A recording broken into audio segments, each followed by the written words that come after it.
வினோத வாய்ஸ் நேயர்களுக்கு வணக்கம். நான் உங்கள் கிருஷ்ணவேல். இன்று மாலை நம்ம என்ன பார்க்க போகிறோம் அப்படின்னா, இன்றைக்கு 2வது நாளாக நடந்து கொண்டு இருக்கக்கூடிய ஃபார்முலா 4 கார் ரேஸ் உதயநிதி நடத்தி கொண்டு இருக்கிறார். அவர் தான் விளையாட்டுத்துறை அமைச்சர். அவர் நடத்தும் இந்த ஃபார்முலா 4 ரேஸை பற்றி உள்ள செய்திகள் என்ன அப்படிங்கிறது தான் பார்க்க போகிறோம். அப்புறம் நண்பர்களே, புத்தகம் வாங்குவதற்கான வழக்கமான ஒரு கோரிக்கை. நம்ம இந்த வினோத வாய்ஸ் சேனல் மானிட்டைஸ் ஆகிடுச்சு, எல்லாம் உங்கள் அன்பின் ஆதரவும் காரணமாக. அதனால் இப்போ இதில் விளம்பரங்கள் வருது.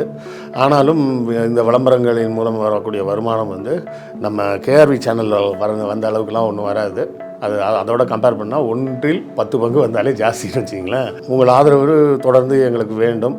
புத்தகங்கள் வாங்கினீங்கன்னா அதை கொண்டு இந்த சேனலை நடத்துவதற்கு இன்னும் கொஞ்சம் சிறப்பாக நடத்தலாம். செய்திகளையும் இன்னும் அழகாக சேகரித்து கொடுக்கலாம். ஸோ இல்லை சார், பணம்லாம் கேட்காதீங்க சார். நம்ம பணம்லாம் கேட்குறது கிடையாது. நம்ம கேட்குறது என்ன கேட்போம், புத்தகங்கள் வாங்கி அதன் மூலமாக வருவாயை வைத்து நடத்துகிறோன்னு தான் சொல்கிறோம். இல்லை சார், புக்கெல்லாம் வாங்குறதுக்கெல்லாம் இப்போதைக்கு முடியாது சார், படிக்கிறதுக்கே எனக்கு நேரம் இல்லை சார் அப்படி இப்படின்னு நிறைய பேர் சொல்லலாம்.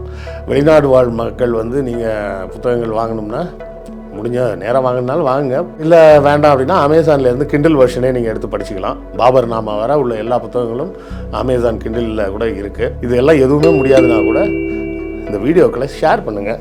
ஷேர் பண்ணாலே அதுவும் ஒரு வகையால் ஆதரவு தான்.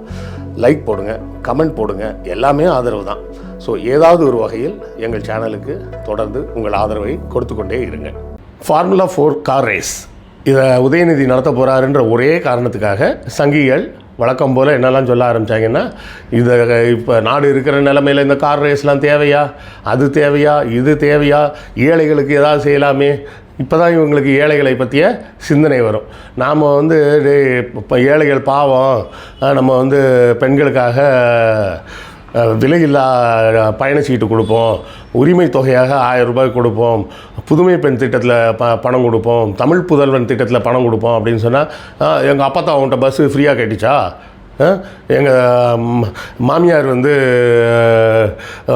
ஃப்ரீ பஸ் வேணும்னு கேட்டாங்களா, மாதம் 1000 ரூபா கொடுன்னு கேட்டாங்களா, என் பிள்ளைங்கள்லாம் உன்கிட்ட தமிழ் புதல்வன் திட்டத்தில் காசு கொடுன்னு கேட்டாங்களா, புதுமை பெண் திட்டத்தில் காசு கொடுன்னு கேட்டாங்களா அப்படின்னா அப்போ பேசும். யார்? சீமான் போன்ற சின்ன சங்கிங்க, பெரிய சங்கிங்க இதெல்லாம் நாட்டுக்கு செலவு அப்படிம்பாங்க. இப்போ பார்த்தீங்கன்னா நம்மளை பார்த்து தான் நம்மை போலவே கர்நாடகாவில் உரிமை தொகை கொடுக்க ஆரம்பிச்சிருக்கிறாங்க. அங்கே 1000 ரூபாயில் 2000 ரூபாய் கொடுக்க ஆரம்பிச்சிட்டாங்க. ஸோ என்றுமே எல்லாவற்றிலும் தமிழ்நாடு தான் இந்தியாவுக்கே வழிகாட்டியாக இருக்குது. புரியுதுங்களா? ஸோ அது மதிய உணவு திட்டமாக இருந்தாலும் சரி, இப்போது கொண்டு வந்திருக்கக்கூடிய காலை உணவு திட்டமாக இருந்தாலும் சரி, இப்போது கொண்டு வந்திருக்கிற விலையில்லா பயணச்சீட்டாக இருந்தாலும் சரி, உரிமை தொகையாக இருந்தாலும் சரி, கர்நாடகாவில் உரிமை தொகையும் கொண்டு வந்துட்டாங்க, கட்டணமில்லா பயணமும் கொண்டு வந்துட்டாங்க. என்ன ஒன்று, அங்கே அந்த மாநிலத்தை சேர்ந்தவர்கள் மட்டும்தான் போக முடியும் அப்படின்னு கொண்டு வந்திருக்காங்க. ஏன்னா ஆதார் கார்டு காட்டணுமா. நம்ம அப்படி கிடையாது. புலம்பெயர் தொழிலாளிகளாக இருந்தாலும் அவர்கள் பெண்களாக இருந்தால் அவர்களுக்கும் இலவச டிக்கெட் உண்டு.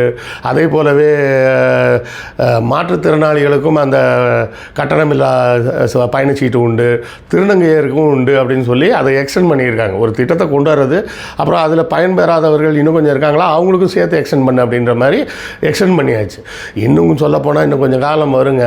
வந்ததுக்கப்புறம் பாருங்கள், மொத்தமாகவே நகர எல்லைகளுக்குள்ளே போகக்கூடிய பேருந்துகள் எல்லாமே இலவசமாகிடும் பாருங்க. அது இன்னொரு 20 வருஷத்தில் வந்துடும். ஒன்றும் பெரிய விஷயம்லாம் கிடையாது. எந்த பஸ்ஸில் வேணாலும் யார் வேணாலும் ஏறி எங்கே வேணால் போய் இறங்கிக்கலான்ற மாதிரி ஒரு கட்டம் நிச்சயமாக வரும். எனக்கு பஸ்ஸு கூட்டம் பிடிக்கலன்றவங்க மட்டும்தான் ஆட்டோ டாக்ஸியில் போவாங்களே தவிர, மற்றபடி எல்லாருமே ஆண் பெண் குழந்தைகள்னு எல்லாருமே பேருந்துகளில் இலவசமாக பயணம் செய்யலாம்ன்ற ஒரு காலகட்டம் நிச்சயமாக வரும். Mark my words.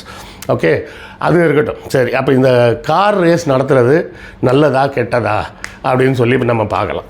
இந்த கார் ரேஸ் நடத்துறதுல 2 இருக்குது. ஒன்று ட்ராக் ரேஸ், இன்னொன்று ஸ்ட்ரீட் ரேஸ் அப்படிம்பாங்க. ட்ராக் ரேஸுன்றது இப்போ இந்த சோழாவரம் மாதிரி இடத்துல கொண்டு போய் அந்த ட்ராக்கில் கார் ரேஸ் நடத்துறது.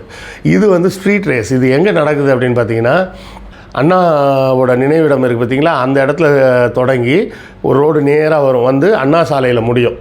அந்த சாலைக்கு பேர் சிவானந்தா சாலைன்னு பேர். அப்புறம் அந்த அண்ணா சாலையிலேருந்து அப்படியே நேராக போனீங்கன்னா வைங்களேன், தீவு திடல்னு சொல்லி வருஷம் எக்ஸிபிஷன் போடுறாங்க பாருங்கள், அதுக்கிட்ட போய் சேர்ந்துடும். அந்த சாலை அது ஒன்று தான் அண்ணா சாலையோட ஸ்ட்ரெச்சு.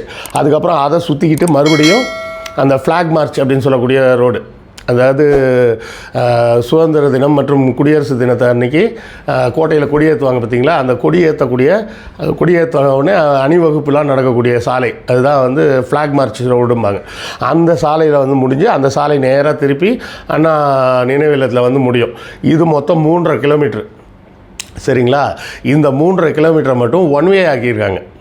அதாவது ஒரு பாதி சாலையின் ஒரு பாதியில் கார் ரேஸ் நடக்கும், மறுபாதியில் பேருந்துகளும் மற்ற வாகனங்களும் எப்போதும் போலவே போயிட்டு வரலாம் அப்படின்னு. அது மட்டும் இல்லாமல் 2 பக்கமும் கம்பி வலைகள் போட்டு தடுப்பு இருக்குது. எதுக்காக? இந்த கார் ரேஸில் திடீர்னு ஏதாவது விபத்து நடந்து கார் வந்து டாப்பில் ஆயிடுச்சின்னு வச்சிங்களேன், கவுந்துருச்சுன்னா அந்த கவுந்த வேகத்தில் வெளியே போய் விழுந்துடக்கூடாது. அதாவது பொதுமக்கள் பயணிக்கக்கூடிய இன்னொரு பாதி சாலை இருக்குல்ல, அந்த சாலையில் போய் விழுந்துடக்கூடாதுன்றதுக்காக இந்த 3.5 கிலோமீட்டருக்கும் சுற்றி 2 பக்கமும் கம்பி வலை அடிச்சிருக்காங்க. ஸோ அப்படி எதுவும் அசம்பாவிதம் நடந்தாலும் அது மேலே தான் போய் விழும். இதில் என்ன ரேஞ்சுக்கு போயிட்டாங்கன்னா, மழை வரும்ட்டாங்க. மழை வரணும்னு இல்லை, மழை கண்டிப்பாக வரணும், இந்த ரேஸ் நிற்கணும். அந்த அளவுக்கு வன்மம் யார் மேலே? திமுகவின் மீதும் உதயநிதி மீதும் அவ்வளோ வன்மம். காரணம் என்ன? அவர் செய்கிற வேலையெல்லாம் பெஸ்ட்டாக பர்ஃபெக்டாக செய்கிறார். எலெக்ஷனில் நிற்க சொன்னாங்க, பர்ஃபெக்டாக நின்று எம்எல்ஏ ஆனார். கட்சி பணியை செய்ய சொன்னாங்க, பக்காவாக செஞ்சார். அதுக்கும் முன்னாடி வந்து சினிமா எடுக்க போகிறேன் அப்படின்னாரு. முதல்ல டிஸ்ட்ரிபியூஷன் பண்ணு அப்படின்னு அவங்க அப்பா சொன்னார். டிஸ்ட்ரிபியூஷன் பண்ணி இன்றைக்கி தேதிக்கு தமிழ்நாட்டில் நம்பர் 1 டிஸ்ட்ரிபியூஷன் கம்பெனியாக ரெட் ஜெயண்ட் வளர்ந்து நிற்கிது. அடுத்த அது வந்து உடனே அவங்க திமுகவெல்லாம் வளர்த்துட்டாங்கன்னு சொல்ல முடியாது. கடந்த 10 வருஷமும் யார் இருந்தா? ஏடிஎம்கே தான் இருந்தது. ஏடிஎம்கே அரசாங்கத்தில் தான் ரெட் ஜெயண்ட் வந்து நம்பர் 1 வளர்ந்தது. அதன் பிறகு எம்எல்ஏ ஆனார். அடுத்தால மந்திரி ஆகினாங்க. மந்திரி ஆனது மட்டும் இல்லாமல் போன வருஷம் என்ன பண்ணாருன்னா, ஸ்போர்ட்ஸ் கட்டமைப்பில் மிகச்சிறந்த மாநிலம் அப்படின்னு சொல்லி அந்த 2023ஆம் ஆண்டுக்கான விருதை தமிழ்நாட்டுக்கு வாங்கி கொடுத்தார். அதை போய் அவர் தான் வாங்கிட்டு வந்தார், விளையாட்டுத்துறை அமைச்சர்ன்ற பேரில். இந்த விருதை கொடுத்தது ஒன்றிய அரசாங்கம், தமிழ்நாடு அரசாங்கம் இல்லை. அடுத்தால செஸ் போட்டி நடத்துனாங்க, பக்காவாக நடத்தி காமிச்சாங்க. அதுக்கும் வைத்தறிச்சல் இவங்களுக்கு. ஏன்னா அந்த செஸ் போட்டிக்கு வந்தவங்கலாம் சொல்லிட்டாங்க, ஏற்கனவே ஒரு முறை வந்திருந்தோம், டெல்லியில் வச்சு நடந்தது, ஏற்பாடுகள்லாம் ரொம்ப சொதப்பலாக இருந்தது, ரொம்ப கஷ்டப்பட்டோம் நாங்கள்லாம். ஆனால் இந்த முறை ஃப்ளைட்டில் இருந்து இறங்கின நிமிஷத்துலேருந்து மறுபடியும் போய் ஃப்ளைட்டில் ஏறுற வர எங்களுக்கு அவ்வளோ சிறப்பாக எல்லா வசதிகளும் செய்து கொடுக்கப்பட்டது, நாங்கள் ரொம்ப மகிழ்ச்சியாக இருந்தோம் அப்படின்னு சொல்லி அந்த விளையாட்டு வீரர்களே பேட்டி கொடுக்க ஆரம்பிச்சிட்டாங்க. இப்போ இப்போ வந்திருக்கிற கார் பந்தய வீரர்களும் அதே பேட்டியை தான் கொடுக்குறாங்க. இப்போ இந்த கார் பந்தயம்லாம் சரிங்க சார், அதெல்லாம் ஓகே, இதன் மூலமாக நமக்கு என்ன சார் பலன் அப்படின்னு கேட்டிங்கன்னா வேறு ஒன்றும் கிடையாது. இன்னைக்கு அதாவது இந்த 2 நாட்களும் இந்த கார் ரேஸை பற்றி மட்டும்தான் உலகம் பூரா எல்லா ஸ்போர்ட்ஸ் பத்திரிகையும் எழுதும். சென்னைன்ற பேர் உலகம் முழுவதும் போய் சேர்ந்தாச்சு. சரியா? அப்போ இந்தியாவில் சென்னைன்னு ஒரு நகரம் இருக்குது. அது அங்கே ஸ்ட்ரீட் ரேஸ் நடத்துகிற அளவுக்கு இன்ஃப்ராஸ்ட்ரக்சர் இருக்குது, வசதி வாய்ப்புகள் இருக்குது. அந்த அளவுக்கு ஒரு சிறப்பான நகரம் அது அப்படின்ற பெயர் வந்து உலகம் முழுவதும் போய் சேரும். அப்படி போய் சேர்றதுனால என்ன சார் பலன் அப்படின்றீங்களா? அதை பல பன்னாட்டு நிறுவனங்களும் பார்ப்பாங்க. அதை பார்க்கும்போது அந்த நாட்டு நிறுவனங்கள் நாம் இங்கே வந்து வேறு ஏதாவது தொழிலை நம்மளும் தொடங்கலாம், ஒரு கார் ரேஸே நடத்துகிற அளவுக்கு ஒரு பெரிய வசதி வாய்ப்போடு இருக்கக்கூடிய நகரம்னா அங்கே நம்ம பல தொழில்களையும் பண்ணலாமே அப்படின்னா அந்த தொழிலதிபர்களும் இங்கே வருவாங்க, தொழில் தொடங்க, மறுபடியும் அதன் மூலமாக வேலைவாய்ப்புகள் பெருகும். இதை தொடர்ந்து தமிழ்நாட்டின் பொருளாதாரமும் உயரும். முதல்ல பண்ணுறது செலவு மாதிரி தெரியும், ஆனால் அந்த செலவின் பின்னாடி நமக்கு வரக்கூடிய வருவாய் அப்படிங்கிறது வந்து வேறு வகையான வருவாய். இதை தாண்டி இப்போவே கூட கொஞ்சம் வருவாய் உண்டு, ஆனால் அது வந்து தற்காலிகமான வருவாய் தான். அந்த வீரர்கள் வரும்போது அவங்க தங்குற ஹோட்டல்ஸு அது இதுன்னு இந்த மாதிரி விஷயங்கள்லாம் நடக்கும். செக்யூரிட்டிக்கு ஆள் போடுவாங்க, அதுக்கு சில பேருக்கு வேலை கிடைக்கும், சின்ன சின்ன ஈவெண்ட் மேனேஜ்மெண்ட் கம்பெனிஸுக்கு வேலைகள் கிடைக்கும், இப்படிலாம் வேறு இருக்குது. அதை தாண்டி பார்த்திங்கன்னா லாங் டேர்மில் பார்த்தோம்னா சென்னை என்பது ஏற்கனவே டெட்ராய்ட் ஆஃப் இந்தியா அப்படின்னு சொல்கிறாங்க. டெட்ராய்ட்ன்றது வந்து அமெரிக்காவில் இருக்கக்கூடிய ஒரு முக்கியமான நகரம். அந்த நகரத்தில் அதிகமான கார் தயாரிக்கும் தொழிற்சாலைகள் உள்ளது. அதை போலவே இங்கேயும் சென்னையை வந்து இந்தியாவின் டெட்ராய்ட் அப்படின்ற பேரை வந்து கலைஞர் காலத்திலே வாங்கியாச்சு. இப்போ அவரது பேரன் காலத்தில் கார் ரேஸே நடத்துகிற அளவுக்கு இந்த நகரம் இருக்குடா அப்படின்றத உலக அரங்கில் நம்ம போய் பறைசாற்றி காட்டியாச்சு. அப்போ இதன் மூலமாக மேலும் மேலும் நமக்கு பெயர் கிடைக்கும். பெயர் கிடைப்பதன் மூலமாக அந்த தொழிலதிபர்கள் இங்கே வந்து தொழில் தொடங்க முயற்சி செய்வார்கள். அதன் மூலமாக இங்கே இருக்கும் மக்களுக்கு தான் வேலை வாய்ப்பு கிடைக்க போகுது. நமது வாழ்வாதாரம் இதை தொடர்ந்து இன்னும் மேலும் மேலும் தான் இதன் மூலமாக உயரும் அப்படிங்கிறதையும் நாம் புரிஞ்சுக்கணும். அடுத்த காணொளியில் சந்திப்போமா? நன்றி. உங்களுடைய கருத்துக்களை கமெண்டில் சொல்ல மறந்துடாதீங்க. வணக்கம்.